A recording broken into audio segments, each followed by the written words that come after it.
This is by far the most twisted and sickening thing that I've ever covered on this channel. I'm genuinely warning you right now, this story is horrible. But the reason that I'm creating this video is because we can't allow people to forget. Time is a dangerous thing.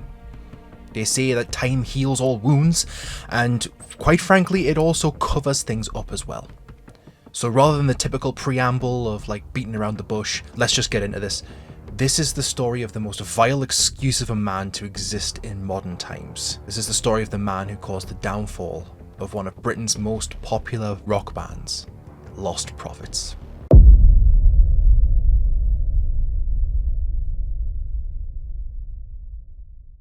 Lostprophets were genuinely one of the greatest bands to ever burst onto the scene at the time that they were popular.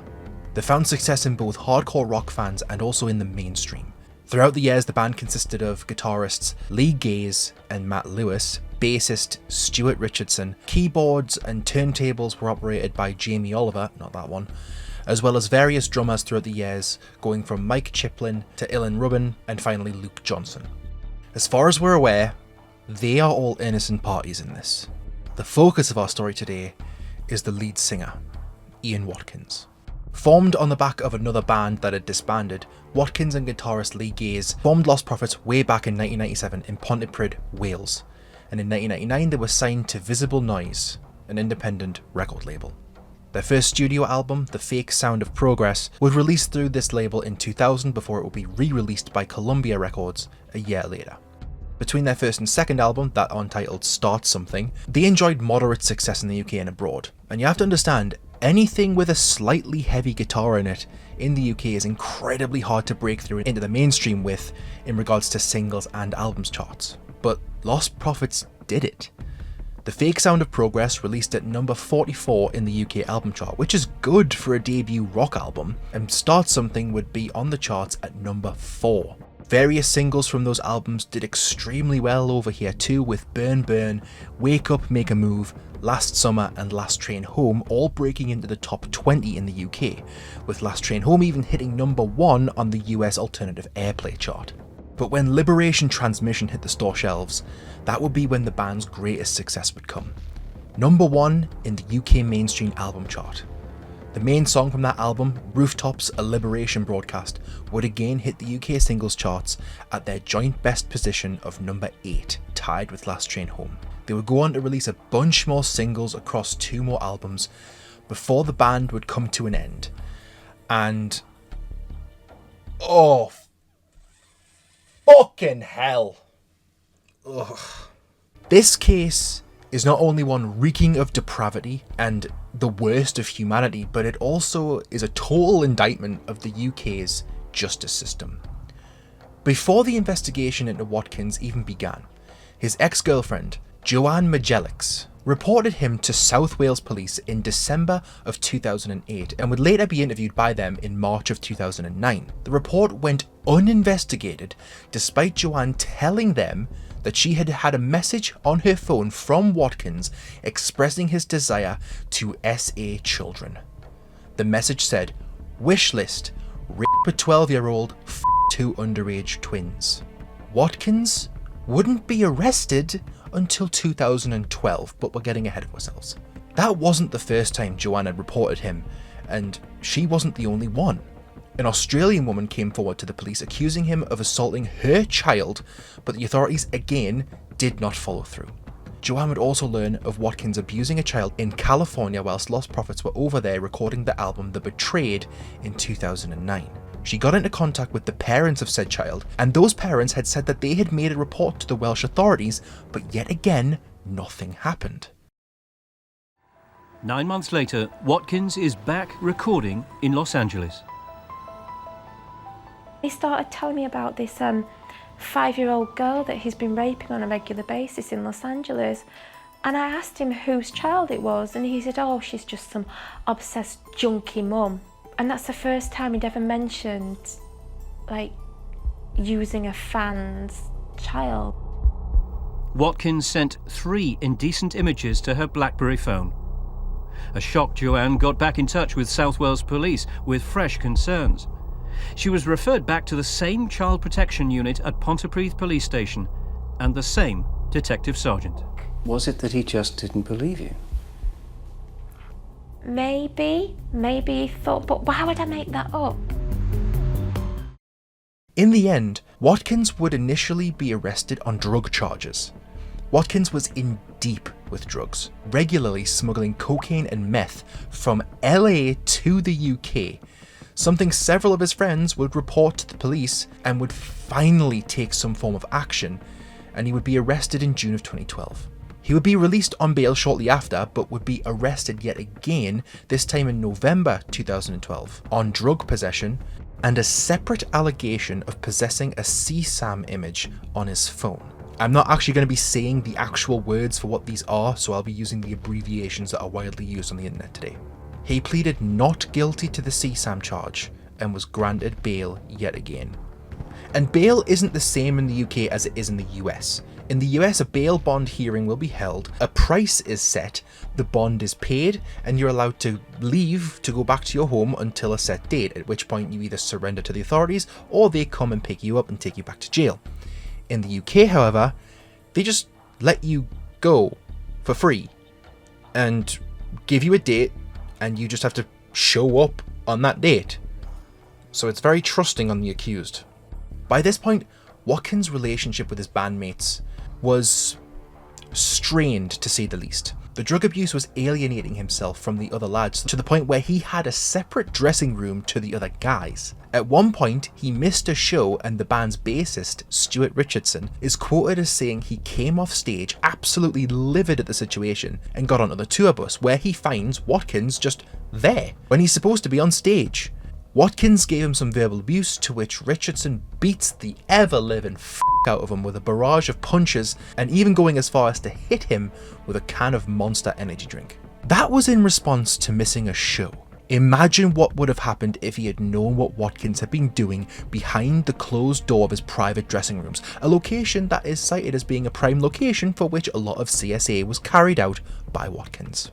So he was granted bail after his arrest at the beginning of November 2012. He would play his final show with the Lostprophets on November the 14th, 2012, in Newport, Wales. And just over 1 month later, he would be arrested for a third time in 6 months on December 17th, 2012. Another drug possession charge.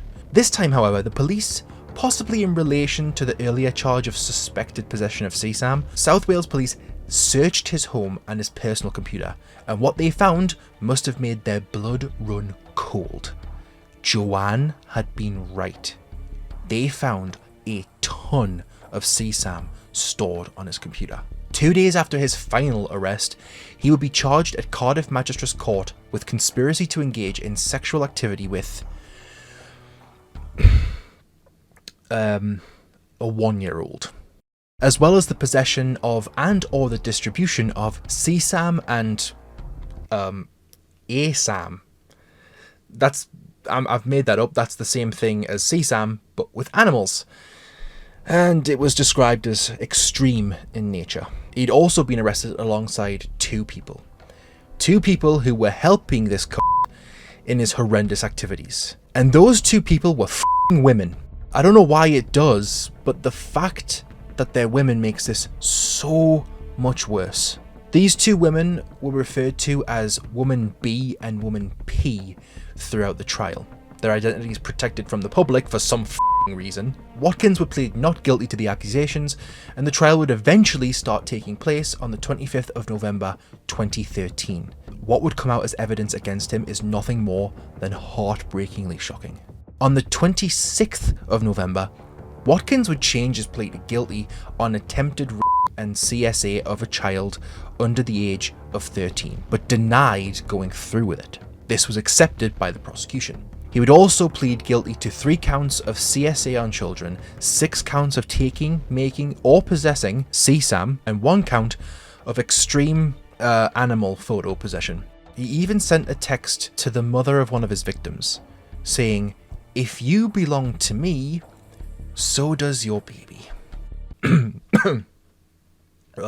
When investigators were trying to get into a hidden drive on his laptop, they required the aid of GCHQ, which is basically the UK's version of the United States' NSA, to break the encryption on the drive. They did break the encryption, and they discovered that the password was... I don't want to say this out loud. It was I something kids. We'll put it that way. Kids was spelt with a Z, and there was no C in the middle word.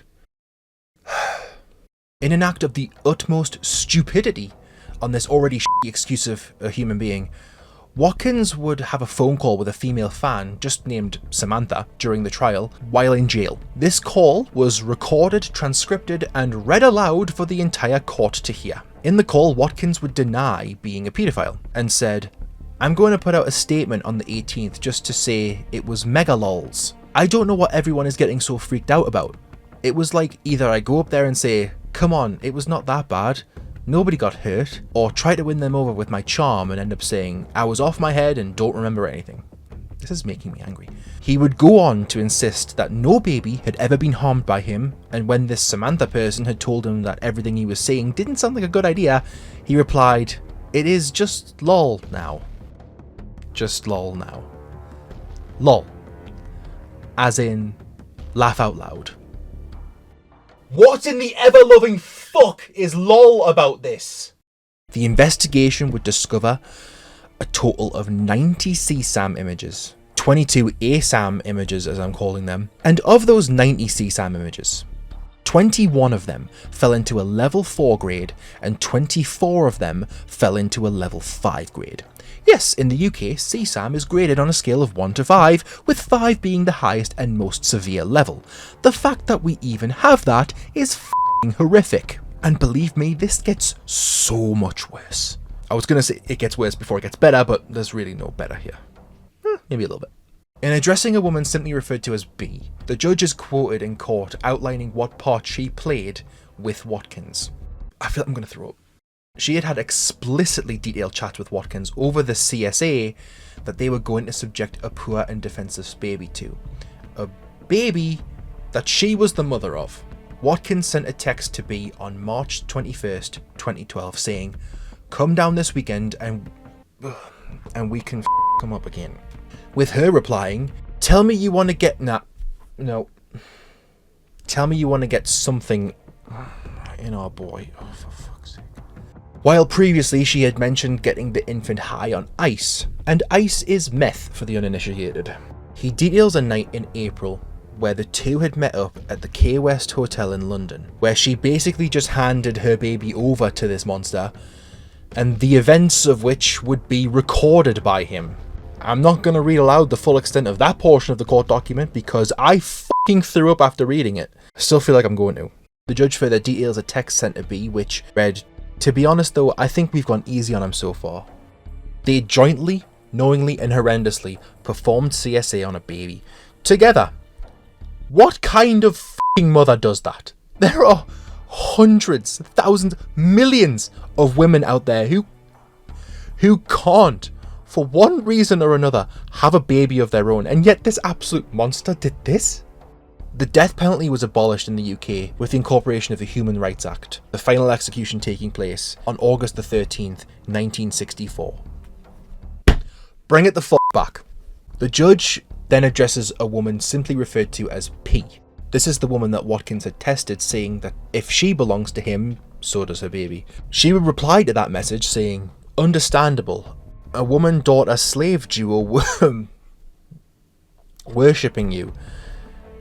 To which he would reply, "That's all she'll know, a life of filth."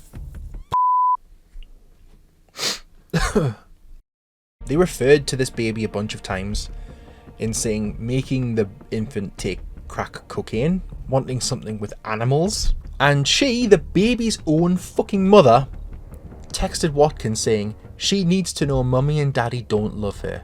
She is just there. No. No.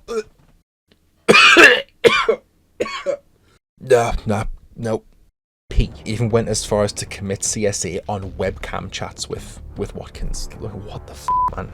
What is humanity? Like, fuck.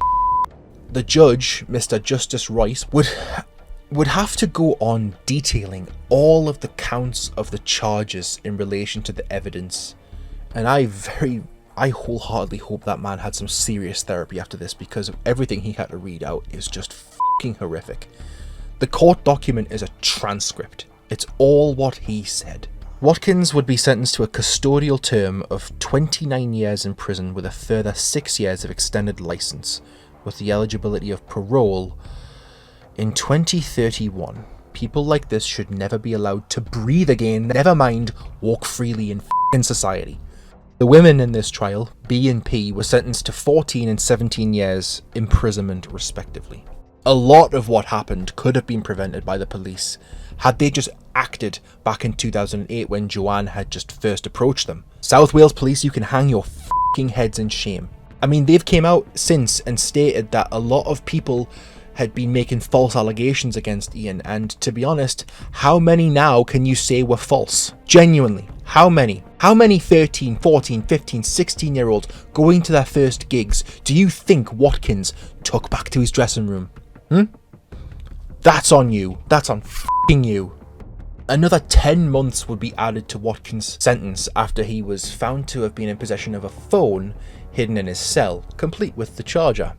Oh, actually, did I say cell? I meant his arse. He was hiding it in his arse.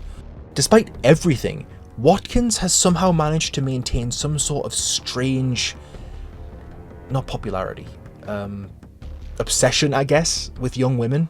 One woman who visited the same prison that he's in, HMP Wakefield, said that each time she was there, he was being visited as well by 3 completely different women, and all 3 of them were sporting the same gothy look. One woman was even being groomed by him from prison. She had met him at the age of 16, and when 21 at the time of meeting him in prison, they would go on to meet a bunch of times, exchange letters with him, and she was apparently shocked when Watkins asked her what she would do if her daughter walked into the same room as them two while they were having sex. Obviously, this quote-unquote scared her, and she apparently insisted that she would never let her daughter near him. However, if that's the case, why would the authorities subsequently confiscate her phone and her laptop, as well as removing the child from her care? And if that wasn't enough, after her child was taken off her, she continued to visit him. The woman who spotted the 3 different women visiting Watkins in prison said that no one would sit next to him, and he was the most hated man in the prison. Which will come as no surprise when I tell you that on August 3rd, 2023, Watkins was taken hostage by 3 other HMP Wakefield inmates. While you might think this is prison justice taking over, it wasn't. Watkins was taken hostage over a 6-hour period and stabbed with a sharpened toilet brush. This occurred over a drug debt.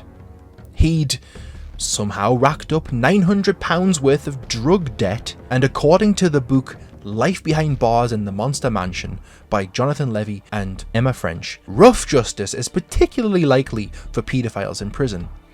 Watkins had taken £150 worth of spice, but because it was Watkins, the price was £900. While high, he refused to pay and subsequently was stabbed because of that, despite having spent thousands of pounds on protection in prison due to the hatred towards him from his fellow inmates.